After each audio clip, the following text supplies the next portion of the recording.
Okay, our next maintenance thing we're going to work on is the hips. Weak hips are not a good thing to have. A lot of us sit all day on our hips, and our hips tend to get weak because we're not giving them enough stimulus to keep them strong. When we were kids, we were always jumping, running, playing. You don't hear about too many kids blowing out a knee, you know, and those kind of things, but as we get to adults, it becomes more prevalent. And you got to think about your hips as kind of like shock absorbers for your low back and your knees. So you want them to be functioning at an optimal level. And so we're going to do 3 things to get the hips activated and stable and strong so that when you're all running, that your shock absorbers are working.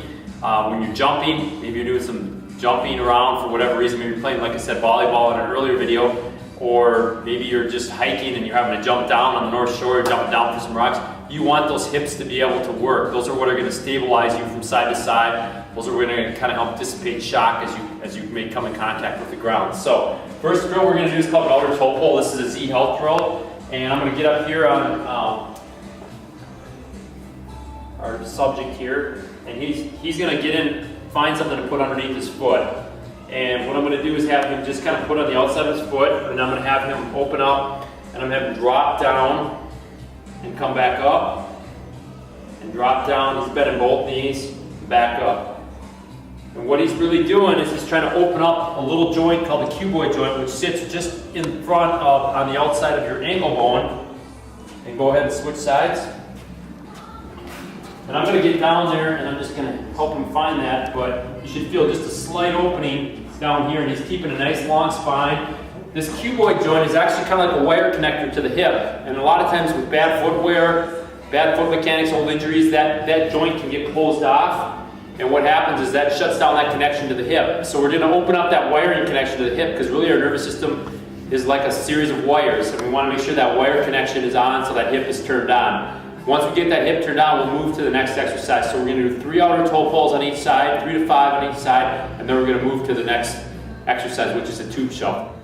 Next exercise on our hip stability maintenance plan is going to be tube shuffling. So all you need is a piece of tubing. Rubber tubing you can find in most stores. Start out with a light or moderate piece. You don't need really heavy tubing because most people, like I said, are really weak in their hips, whether they know it or not. And we're going to start out with a lower to moderate resistance and going to do higher repetitions. So we're going to start off, he's going to bend his knees and hips, kind of like an athletic stance like this. He's going to get low, and he's going to walk this direction, and he's going to concentrate on not dragging his back, but picking it up and controlling his back hip. And you should be feeling this kind of really light up these hips. Can you feel that in there? Yep. And a lot of people really focus on the lead leg. We want to focus on the trail leg here. So go ahead and switch directions. Always maintain a nice straight posture, a little bit of a bend, so kind of a semi-athletic stance. And he's working on controlling that back leg. Now we're going to do tube shuffle. We're going to do 2 sets of 15 to 20 reps in each direction. Now that we've turned the hips on with the outer toe pulls, we're going to start to train them. So that's our second step in our hip stability maintenance plan. All right, step 3 in hip stability maintenance plan is going to be an actual hip stability exercise. We're actually going to challenge that hip.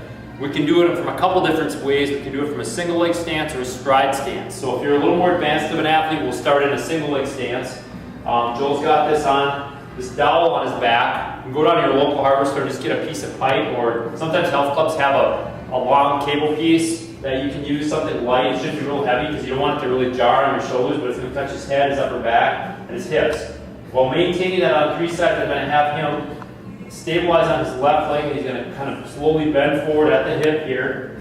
And he's going to go as far as he can maintain that dowel on his hips, his upper back, and his head. As soon as it comes off, he's gone too far. Go ahead and come forward, come out. You come forward, try not to touch that right leg. And he's going to use this left hip to hinge himself forward. So see how deep he can go? So now it's starting to come off a little bit. I'm going to have him cue him to come forward. Now, sometimes you get on one leg and you're just all over the place. You're really unsteady, and that's not teaching your body anything. So we have to go to what's called a stride stance. So I'm going to have him do the same thing. You're going to take that right leg back, or right leg back, on the ball of the foot there. Yep, you're right, right. And then we're going to bend the same way. So you're just going to add a little, give him a little stability. He's still going to bend back at his hips, and he's going to straighten up.